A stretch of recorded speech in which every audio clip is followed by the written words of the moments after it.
Herkese merhaba. Bugün size anlatacağım kitap benim için biraz zor bir kitap. Çünkü bu kitap herkesin kalbine dokunuyor. Hepimizin hayatında bir kaybı vardır.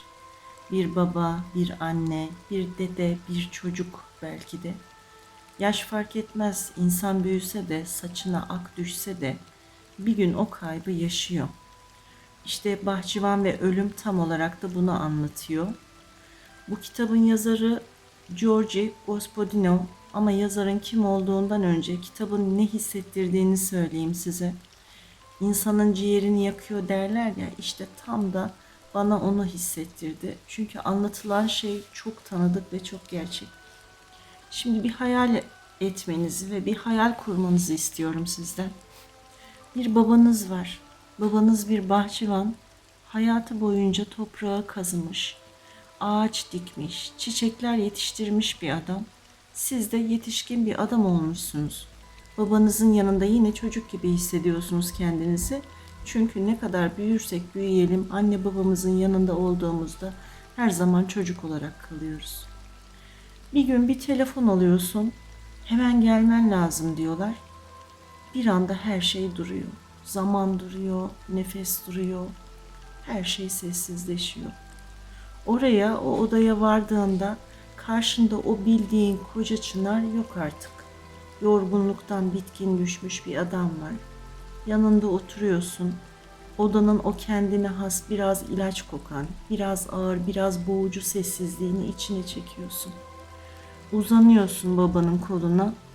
Derisine nüfuz etmesi gereken o ağrı bandını değiştirmen lazım.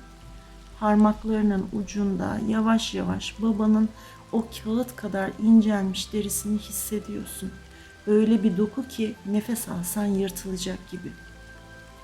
Bandı yavaşça nefesini tutarak çekiyorsun. O yapışkanın deriden ayrılırken o çıkarttığı hafif sesi bile duyabiliyorsun. İşte o ses aslında bir vedanın sesi. Canı yanmasın diye gözlerinin içine bakıyorsun ama çoktan o başka yerlere dalmış gitmiş bile. Sen o bandı değiştirirken baban sana çocukluğunu anlatmaya başlıyor. Hiç duymadığın hikayeler dökülüyor ağzından. Daha önce hiç anlatmadığı anılarını dinliyorsun. O an anlıyorsun ki baban aslında kocaman dev bir kütüphane ve o kütüphane sessiz sessiz yanıyor. O anlattıkça sen içinden lütfen susma, anlat, devam et baba diyorsun. Çünkü o sustuğunda o kelimelerle birlikte kocaman bir dünyanın da yok olup gideceğini biliyorsun. Onun hafızasındaki hatıraları dinledikçe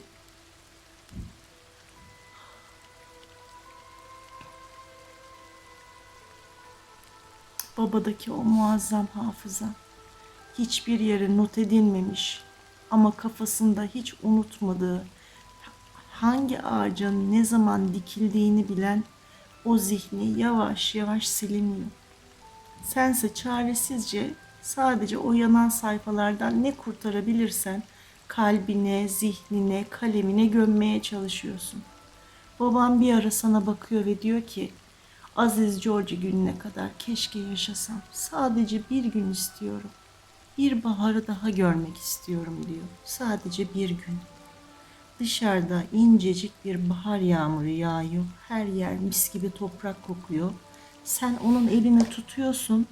O el yıllarca toprağı eşelemiş, bahçıvanlık yapmış, sana hayat vermiş bir el, şimdi buz gibi. Ama senin içinde kocaman bir yangın var. İşte bu kitap tam da bunu anlatıyor.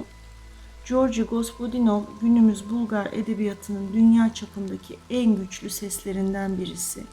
1968 yılında doğmuş yazar. Onu dünya edebiyatında sahnede devleştiren sebep ise hüznün fiziği dediği ve Booker ödüllü Zaman Sığınağı kitapları var.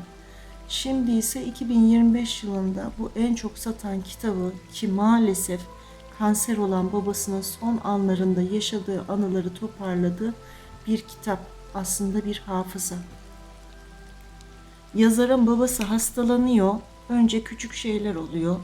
Eskisi gibi yürüyemiyor, çabuk yoruluyor, merdiven çıkmak zor geliyor, sonra yemek yiyemez hale geliyor. Tuvalete gitmekte zorlanıyor. O güçlü adam yavaş yavaş güçten düşüyor. Ama baba hep aynı şeyi söylüyor. Korkacak bir şey yok. Bu cümleyi sürekli tekrarlıyor. Çünkü hem kendini hem sizi rahatlatmak istiyor kitapta. Evde bir de küçük bir kızımız var. Bu kız babanın torunu.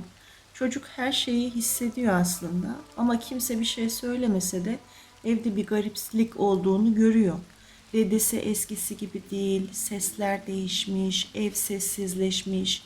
Bazen korkuyor, bazen susuyor. İşte bu sahneler zaten insanın içini parçalıyor. Çünkü çocuklar siz ne kadar söylemeseniz de gerçeği kelimelerden önce hissediyorlar. Kitapta hastane sahneleri var, doktorlar var, tahliller var, raporlar var ama yazar bunları uzun uzun anlatmıyor. Çünkü asıl acı hastalık değil.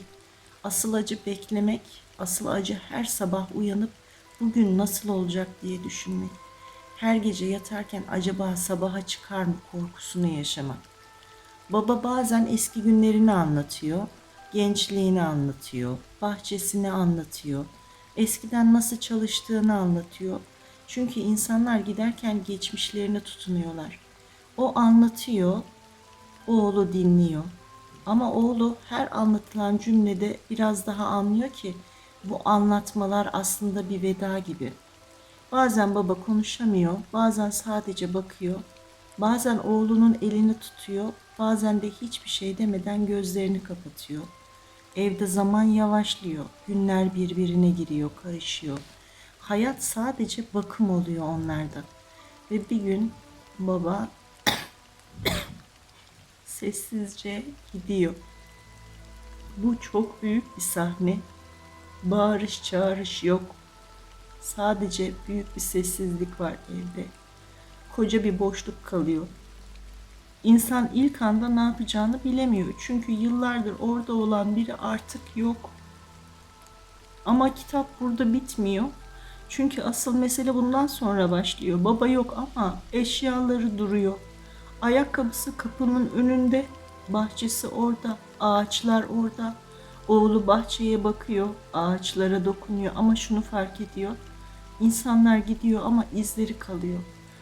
Bahçe babasının sesi gibi. Ağaçlar onun hatırası gibi. Kitap aslında bize şunu söylüyor. Sevdiklerimiz gider ama onlardan kalan her şey bizi hayatta tutar.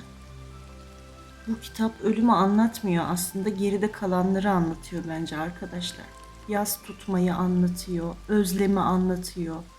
Evde bir sandalyenin daha boş kalmasını anlatıyor. Telefonu arayıp artık o açan olmayacağını bilmenin acısını anlatıyor. İnsan okurken kendi babasını, annesini kaybettiklerini düşünüyor. Ben de böyle hissetmiştim diyorsun. Ben de bunu yaşamıştım diyorsun. Ya kimimiz yaşayacak, kimimiz yaşadı, kimimiz çok acılar yaşamış ve çok büyük kayıplar da yaşamış olabilir. Bu Bahçıvan ve Ölüm kitabı herkese aslında hitap eden bir kitap.